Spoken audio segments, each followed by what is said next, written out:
talk about rethinking our approach to prisoner rehabilitation.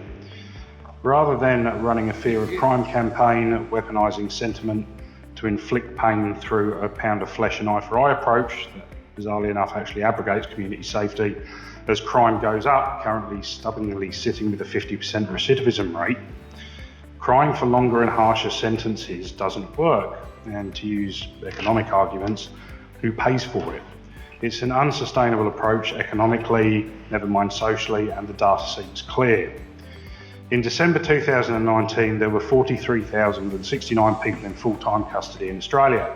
With remand prisoners, that goes up to about 60,000. First Nations Australians represent 29%, despite being 3.3% of the population nationally. The national cost for corrective services in 2018-19 was $3.64 billion, whilst community corrections was $0.71 billion.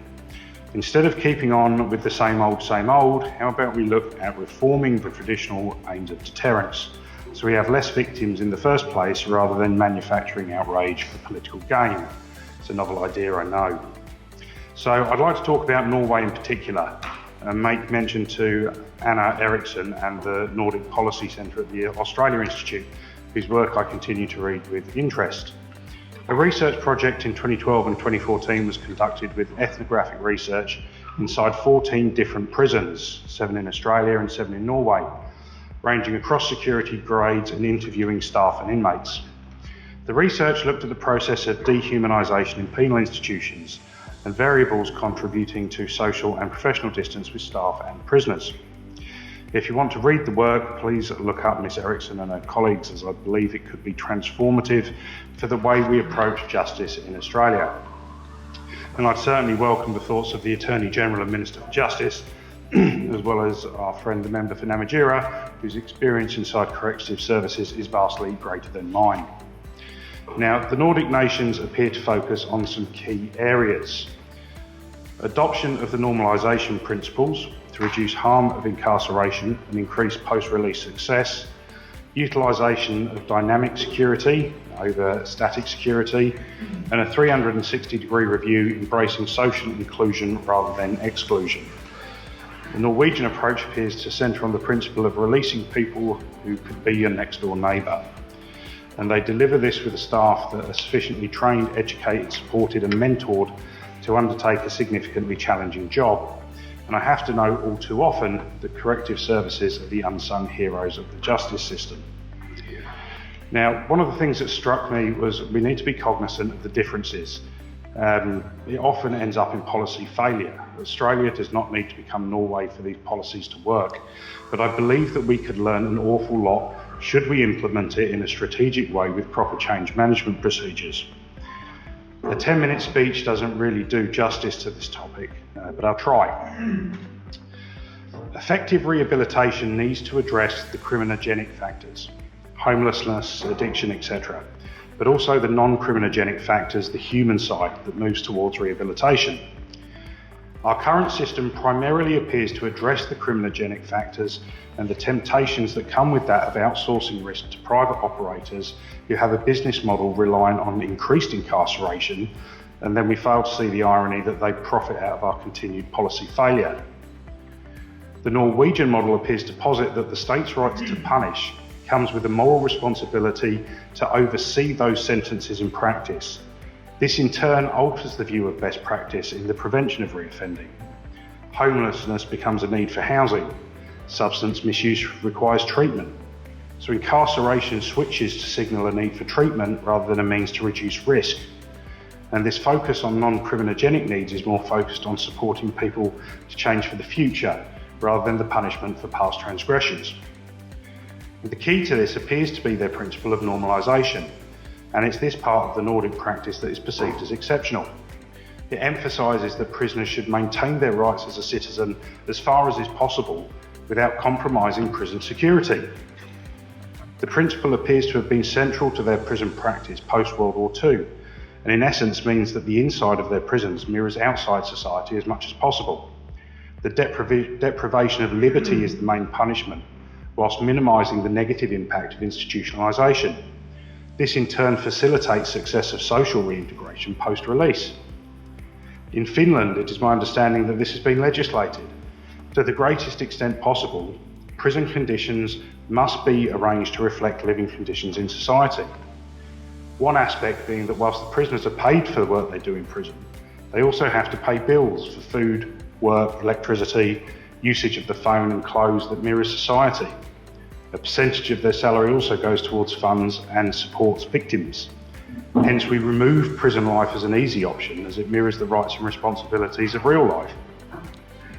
The Danish Director General of their prison service conveyed it like this: every time we have to define a rule, our thought is how would we do it in a free society? Only then are we to think, is there any particular reason for doing it differently in prison?